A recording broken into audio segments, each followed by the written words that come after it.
Isang nakatagong paraiso na dinarayo ng mga mahilig sa kalikasan at adventure ang matatagpuan dito sa DRT, Bulacan. Matatagpuan ito sa gitna ng isang luntiang kagubatan na kung saan ay dumadaloy ang malamig at malinaw na tubig mula sa talon.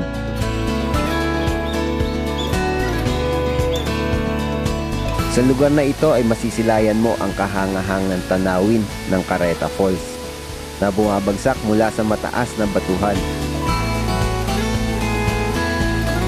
Bumubuo ng natural na lawa na perpekto para sa pagliligo at pampalamig lalo na sa mainit na panahon.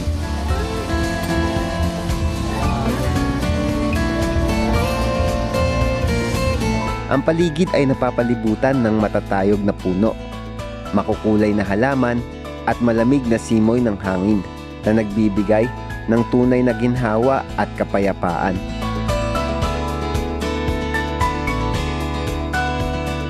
Bukod dito, may mga espasyo rin para sa picnic, pahinga at banding kasama ang pamilya o barkada.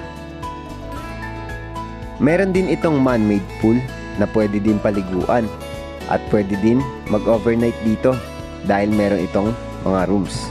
May umbrella din dito. Ito mas maliit na kubo na may kwarto.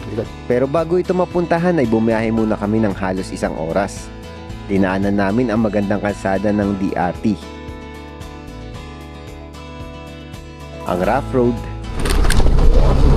Kailangan dito, condition motor nyo, bawal manipis gulong. At naglakad din ng ilang minuto.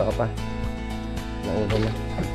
Sa packet naman tayo mga idol. At sementado na ulit yung daan dito. Kaya tara, samahan nyo kami sa aming gala patungo dito sa bayan ng DRT. So dito na, liliko na agad. At tunghayan ang aming experience sa magandang lugar na ito. Ang Angelland Carreta Falls Nature Park. Let's wander.